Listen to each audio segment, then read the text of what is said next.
from personal comments from the Chambers. Sorry, ma'am? Please refrain from personal comments to other colleagues. Can you please stand up and speak to me? Yes. Okay? Thank you. Councillor Hill.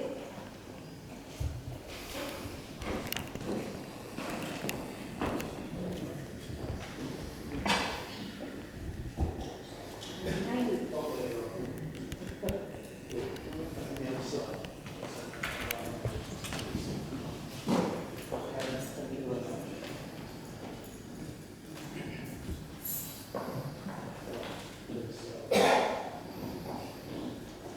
Madam Mayor, thank you for calling me to speak. This is the story of the once good ship RBWM on her long voyage across the county of Berkshire. It all started many years ago when able seaman Dudley worked his passage to join the senior rank supporting Captain Burbage. The course was set, reducing cabin fares and costs and looking good at party headquarters. Lookout Jones, pardon? All right. Yeah, Lookout Jones was, I've only got 5 minutes, lads. Lookout Jones was first to spot 2 icebergs heading towards the ship. Lost in legend, they were known as the Daddy of all debts and pension fund deficit. Very few listened to Lookout Jones as she battled alone trying to get a change of course. In a mutiny, Captain Burbage was demoted and newly promoting Captain Dudley took control of the RBWM. Entering increasingly rough waters, Lookout Jones persistently warned the trouble ahead. Hill and others, also seeing trouble ahead, started to openly disagree with Captain Dudley. All were swiftly demoted. Hill and others pressed charges against the now all-powerful Captain Dudley. It came as a bitter blow when Captain Dudley, backed by all but a few, survived. The knowing stowed away in lifeboats, but Hill stayed to walk the plank. Hill, however, wearing a life vest, managed to get back on board. One of the sea doors was open, and he managed to get in just above the waterline. Life on board was getting tougher and tougher under Captain Dudley. More crew members were disappearing in lifeboats, and there were tales of officers being thrown overboard. The passengers were becoming restless and complaining about constant cuts in services and ever-increasing extra charges. The complaints were now reaching the mainland, with news reports and rumours constantly circulating the ship. Things were looking bad for Captain Dudley, as the daddy of all debts and pension fund deficit could now be clearly seen on the horizon. Then one morning an announcement came. Captain Dudley had left in the middle of the night, never to be seen again. Allegedly, he pops up in tavern gossip, something to do with building lots of new cabins on the mainland.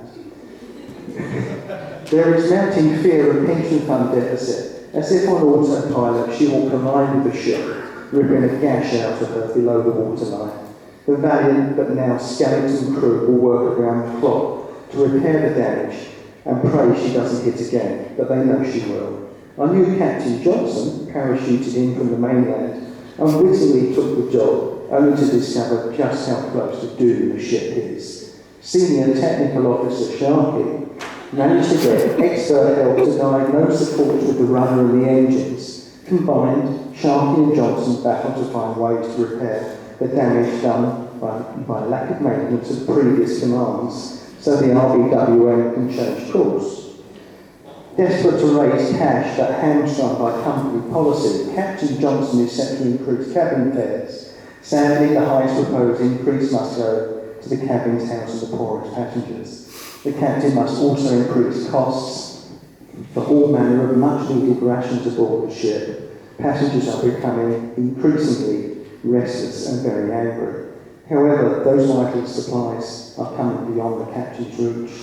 Nonetheless, some on board continues blissfully unaware of what an iceberg can do to a ship, let alone being without funds to buy much-needed supplies. No one quite knows the future of the once good ship RBWM. For certain, there have been many failures of government, scrutiny and leadership. On her current course, bankruptcy looms along with fatal collision. The captain desperately tries to change course, but finds himself stuck between the devil and the deep blue sea. There is little room for manoeuvre on the now renamed RBWM Titanic. Thank you, Madam Mayor.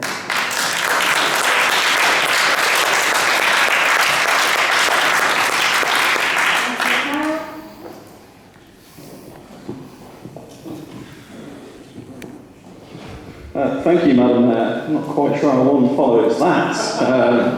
It's like Jeff doing sort of Ringo style, isn't it? With a sort of kind of narrative that Thomas the Tank put back to its favourite subject of Simon Dudley. It's a daily hobby, but great to see you smiling, Jeff. It's wonderful. I'd just like to focus on adults, children's and health. Some of my colleagues have touched upon this, but you know, the misinformation around this is quite remarkable, really, in terms of where the budgets are. You know, let's be clear, the adults budget is increasing by 1.9 million. That's 1.9 million, and the children's budget's going up by 1.2 million. Now, in terms of adults, there was comments earlier about what have we done over the last 3 to 4 years. Well, when Councillor Coppinger was lead member for adult social care, we took the precept of the earliest available opportunity. A lot of councils didn't do that, actually. We did. We've maxed out on that in terms of our finances. With children's, we've been embarking upon a very proactive transformation plan, and by transformation, what I mean here is actually focusing in on high-cost cases. That is one thing. I mean, council member shakes his head, but you've got to listen to this stuff. It's very, very important. We have some challenges with high-cost, high-risk placements. One of the things is we've got better identifying those high-risk placements, which is a good thing because we want those children to be brought into care as quickly as is possible.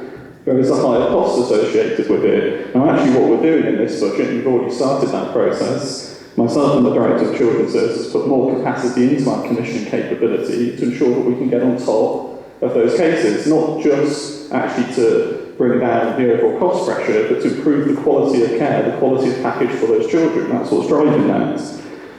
And I should also mention, actually, if you look at the public health budget is slightly going up. So something I've been campaigning for a long time on, to see a reversal of the reduction centrally. It's now slightly going up, and I'm confident, based on discussions with ministers, it will continue to go up. So that's a positive, and we're showing good resilience through Optilis, good resilience through Achievement for Children. The Ofsted result that was announced yesterday, I think, is excellent. Of course, myself and the Director of Children's Services want to aspire for outstanding. That's where we're now looking over the next year to 2 years, and we have a plan in place for that. But it is surprising opposition vendors almost do that fast show sketch, you know, with that lady where she goes, no offence, but, and then reels out all these kind of things, saying, but it's nothing to do with the service. I just prefer if people are honest. If you just want to attack the service, attack it. But don't try and kind of do that double speak thing. The reality is, we are in a good position with our children's services, we're in a good position with our adult social care, and we've got some fantastic officers who are leading that. And let's just touch upon youth services quickly. I think Councillor Williams will come to this. But the point of this is, we're following the evidence, we're following what the Children's Commissioner has said we should be doing around family hubs. We're following what the first 1,000 days of life parliamentary report, a cross-party report, which includes even members of the Liberal Democrats in Parliament, says we should be doing. And critically, we're consulting. We haven't decided yet. We're consulting. That's the point of it. You know, Councillor says he's spoken to 2 young people. I mean, you know, it's not fair to get your children to fill out these surveys. And, you know, I just isn't. I mean, you know, just live down vacuous surveys. It's not right. But when I speak to young people, as does Councillor Williams on a daily basis, I mean, actually, the air turns blue when we talk about the Liberal Democrats. Not just a Conservative blue, but a different type of blue. And even though we are past the watershed, like Councillor Simpson's climate change strategy, I'll keep it clean. Now, let me just touch upon adults. Now, adults, we have had significant demographic pressures. We have a population that is living older with more chronic long-term conditions. That's a fantastic thing. But we do need to move and embed, as we are doing, to prevention, enablement and independence. That is very, very important. And yes, use of assistive technology to enable people to be independent and stay in their homes, and that's exactly our plan. So, you know, this budget, it is about protecting vulnerable people, where in other areas we have had to take some really tough decisions. In adults and children's, because we want to protect vulnerable people, that's the right thing to do. We're doing precisely that. And I'm very, very pleased, but we are going to build upon our strong record in these 2 areas and continue to seek out innovation wherever we can. Thank you very much. Councillor Clark. Thank you, Madam Mayor. I'd also like to touch on some very positives and thank officers for the hard work that has gone into looking at our high transport and infrastructure budget. You may think this is a story of bad news. It's not a story of bad news at all. We have a major improvement in infrastructure arriving, concentrated currently within Maidenhead, but hopefully in the medium term rolling out across the entire borough to increase the facilities and the amenities for residents, particularly in the south. Within the budget, you would note that the Maidenhead Missing Link to improve cycling, provision between North and Central Maidenhead at 2.8 million.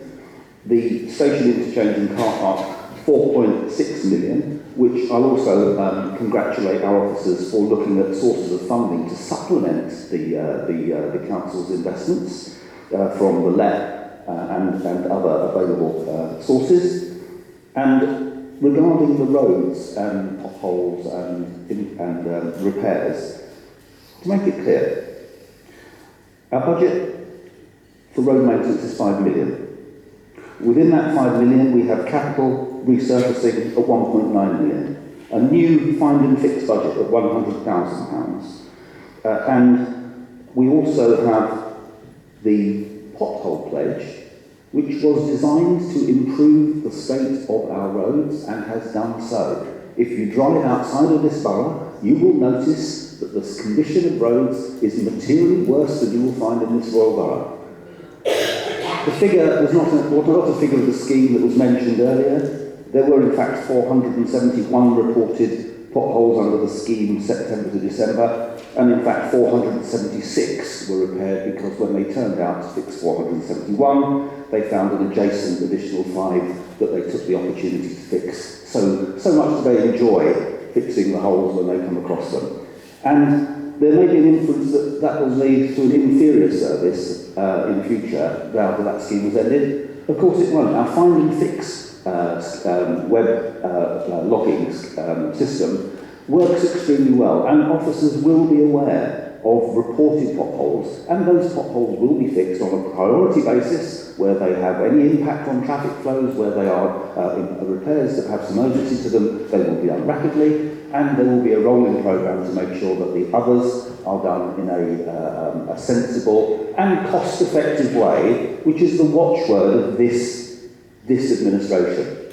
Value for money, effective services, and to deliver ratepayers exactly what they deserve, which is the best that we can do for them. Thank you. Councillor Williams.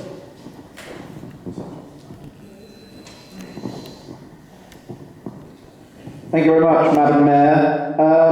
Right, okay, so we could spend a long time talking about the past, and I am looking forward to Councillor Jones's magnum opus on this particular story. It'll be an epic tone, and potentially Councillor Hill can provide some of the characters to that particular story. However, I think we need to focus on the future, and what happened in the past and some of the decisions that were previously made. I certainly didn't agree with, many of you didn't agree with, and various numbers of us will carry the scars for not having agreed with that. And we can talk about those endlessly. However, what is true is that this local authority, not just the staff and the facilities that the council provide, but our residents, the local economy, our infrastructure, all ensure that this borough has fundamental and essential strengths, which are what I referred to at the last meeting, that other local authorities do not have those fundamental strengths which we have. To pick up on a couple of points in children's services, and obviously Councillor Carroll said it's ongoing, the consultation at the moment, any members who haven't yet fed into that should. I was recently on a tour of 9 children's centres across the borough. There was one that came up which I thought was worth mentioning, that there was a building which we paid £25,000 for a year. It is open 1 day a week, and 5 children attend the youth centre there, 3 of which already are part of the referral services. And it's just an example of how we can spend money better. We can target that £25,000 at reaching out to other young people who might be in need of support. And I have to pick up on Councillor Worm's point that young people will suffer. I quote, young people will suffer. The consultation hasn't finished. You have stood up in a public meeting and said young people will suffer. There are people out there on Periscope who use our services, who you, for no reason whatsoever, have caused unnecessary panic. And I see it on social media a lot. Talk of adult social care and children's services being cut. It is not true. As Councillor Carroll said, £1.9 million more into adult social care, £1.2 million more into children's services. So it's perfectly okay to have a debate about policy decisions, but not to go out and say that we are cutting services when it is simply not the case. Now, I think it's worth pointing out the reason the consultation is going on. We have a generational change in the way people will use universal services. You know, I went to a youth club when I was young, as many of you will now, but children today do not go to those youth clubs in the same way they do. So we're looking at doing things differently. In terms of the 1,001 days and that as well, health workers and the work they do, it's ring-fence funding. It is completely separate to this funding package going forward. And on children's services, we'll be maintaining hubs where a lot of key services are delivered, but also satellite sites. I went to a number of children's centres on my visit that are going to be satellites, not hubs, but they are remaining open. And Madam Mayor, I'd also like to touch on the work we're doing in the housing department, an area which historically had a much larger budget. But why did it have a larger budget? Because it had more temporary accommodation. We do not want people in temporary accommodation, we want them in homes. So what we've done, since I took over, Councillor Johnson before me, is to look at how we create long-term solutions so that people do not become homeless in the first place, and so do not require temporary accommodation. That has brought down our cost of temporary accommodation by £200,000 by delivering people services at the beginning of the problem being caused and not waiting to become a crisis later on. And that is the mantra that is carrying us forward on adult social care, the mantra that is carrying us forward on children's services. That is the transformation we're talking about. Targeting delivery early and not waiting until it gets so bad it costs us a fortune. And I am still perplexed that after all we've heard this evening, all from the opposition, not a single alternative proposal, not one, not a single proposal, and there has not been any welcome whatsoever to the transformation of services which we are delivering. Can any of you there really say that you do not think that transforming services to target it at the beginning of a problem rather than the end is not the sort of organisation that we want? Other organisations have done it around the country. Children's services, many organisations have done it years before us. And I know that some of the staff, when I went for a walk around, were wondering why it's taken us so long to do it. But we're doing it now. It's based on expert advice in the same way that adult social care is. Target problems early, and so we don't have to spend the money later. And I cannot for the life of me understand why any of you would not support that. Totally commend the budget. Thank you very much, Madam Mayor.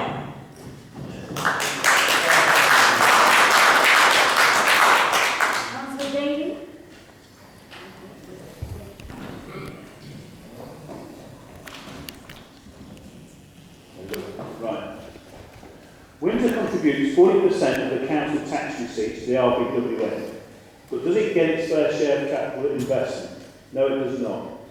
Fancy suggesting RBWN spends 3 or 4 million quid on cycle paths, way more than the 1.9 billion budget for roads, when we will actually have no reserves at the end of 21-22, and there is a very real possibility of Section 114 notice being served. It feels like the Conservatives are forgetting about essential tarmac on the roads and planning family picnics. £200 million overdrawn, £7 million due in interest payments. OK, it's time to wake up and smell the coffee. Once the Conservative leader admits and accepts responsibility for his party's actions, I'll be happy to do my bit to help the council get out of this financial mess. However, I will be expecting a greater balance of investment for Windsor in the years to come.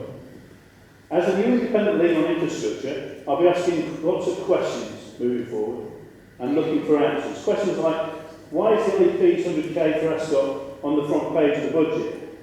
Surely the potential multi-million-pound loss on the Brainwood Leisure Centre would be a better representation of Conservative financial management. If we get 98k in civil income for air quality, why do we only have 60k in the budget for next year? Why are we funding Maidenhead? the meagre 1.5 million LEP for re-energising Windsor, when will we see the plans? Do Windsor residents, West Windsor residents, need more houses on the green belt? We are not like other councils. Windsor is a town commanding global interest, and that needs to be appreciated more in the decision process. RBWM does tend to milk Windsor for what it can get, when actually it could do with a bit more TLC. I'd like to congratulate officers on looking for guidance from CITFA and implementing the RBWM capital strategy gateway process. Why the Conservative councils have been allowed to overstep the mark and dictate how it's going to be to officers is beyond me. Stories of councils banging on tables to get their own way, officers forced to back down for fear of the repercussions. Totally unacceptable. Naughty school children throwing tantrums when parents say no. And even when they get their own way, they manage to overspend. When asked about CC52 back in June, the Conservatives just laughed. CC52, Clear Neighbourhood Improvements, with a budget of £350,000. I asked how come they were 35k over budget. No answers, just laughter. CITFA have looked at the books, it's now over £400,000. They are certainly not laughing now. Another budget line, CP27, paved Deadwood, is showing 29k overspent. The Conservatives just push it down the line. Ladies and gentlemen, this is your guard speaking. We have reached the end of the line. And by way of a hat trick, CY27, which can best be described as an election budget of 250k, canned after the election when 18 independents and Lib Dems walked through the doors in May. How can you remove any budget line without a vote? You can't if you do things properly. Absolutely disgraceful behaviour, which underlines the greed mentality, which has got us to where we are. A few words from a local resident responding to one of my blogs. Stop all this political nonsense and act responsibly. Let's see a little professionalism, solve the immediate problems of the budget. Time is a luxury we do not have. Action is required now. Positive decisions are needed. Too many commitments, too many meetings, and your working child horse ends up being designed like a cannon. He's not wrong. This childish bickering and cheap soundbites from all sides have to stop. The Conservatives have got us into this mess, so they must get us out. This means stop coming up with sticky plaster answers. Stand tall and make some brave decisions. First job, reverse the decision of abolishing the advance guard discount. If residents stop coming just once a week, that's 150 quid a year, times 7,000, that's £1 million. Add the 650 revenue forecast that didn't materialise, that's a third of your reserve. Secondly, admit that you've backed yourselves into a corner and there was only one logical way out. They must call for a referendum and suggest a realistic but painful increase in council tax. And then work on a strategy to convince residents to vote for the referendum. A huge ask, so we can all get out of this mess, created by Conservative decisions to constantly vote to underfund the council's actual needs. Why would you do that? Action is required now. Positive, brave decisions are needed today. Thank you. Councillor Bond.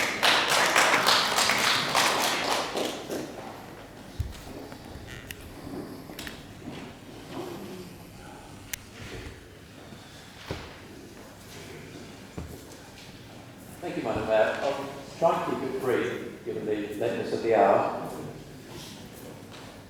The parking permit will be £120 for a two-car household, £50 for just one car, with no variation for the vehicle's emissions or fuel type, or for the duration of the parking restrictions. I think this, except for electric vehicles, but I think this may be a missed opportunity to go straight to a modern and up-to-date scheme, as some councils do. I'm already getting residents' comments that in their road they only have 10 hours of restrictions, or 15, that's 2 or 3 hours a day, weekdays, and they will be paying the same as another road that has 24/7 restrictions. We have neighbourhoods of Victorian and Edwardian housing, built before the motor car, with minimal off-street parking, only a short hop from the town centre. I know them because I walked through some of them on my way here. Without a scheme, they become overspilled town centre parking for and residents feel they have little choice about paying. It will therefore mostly impact modest family homes who don't have off-street parking. And if residents are going to be paying for the permits, they will start to feel that they expect effective enforcement of the parking scheme.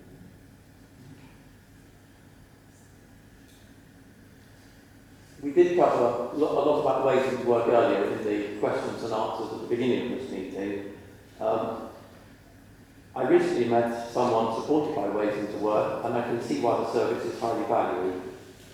It was good to hear that Optilis is second in national rankings, and I believe Ways into Work are fourth.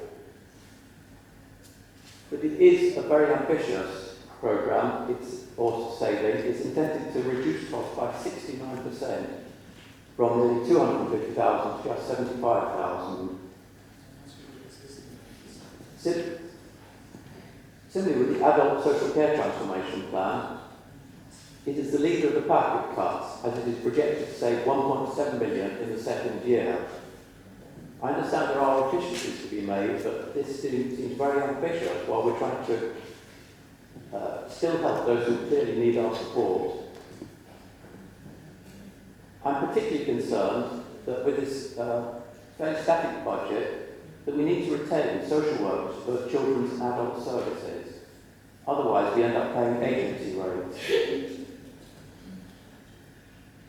Lastly, as nobody's commented on the medium-term capital strategy, what struck me in this was page 136, where it breaks into the first person about the capital programme working group, which will oversee delivery of the capital programme, saying, I think we need more detail about what it will actually do, what decision-making powers does it actually have, who will sit on it, some draft terms of reference. I would like to endorse this because if my understanding of this passage is correct, it's all about the Council having a firm grip on capital spending.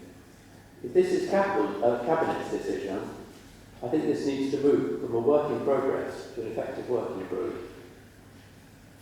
Thank you. For full time too. Councillor Baker.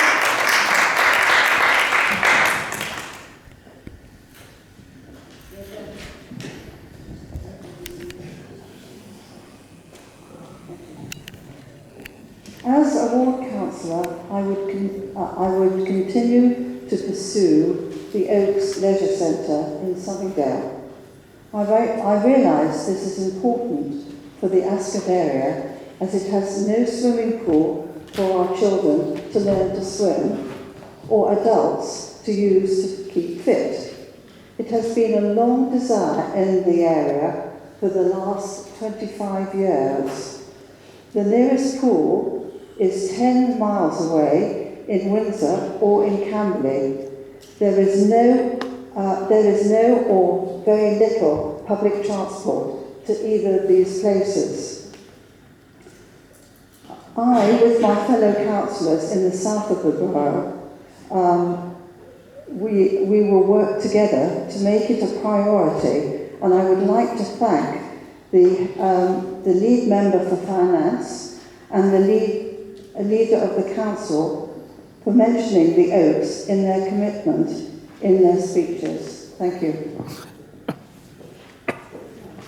Councillor Hilton.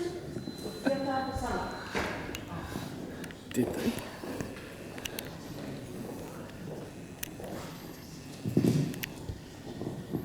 Thank you very much indeed. Councillor Baldwin, I think, called me competent, and yet he and the rest of the Liberal Democrats actually rely upon the independence of any financial analysis. But Councillor Baldwin also said that I should have known what was happening. Now let me just take Councillor Baldwin back to 2015-16, when this council announced that at the end of the year an overspend in adult services of £772,000, and that caused a changed approach, which I guess members opposite didn't notice.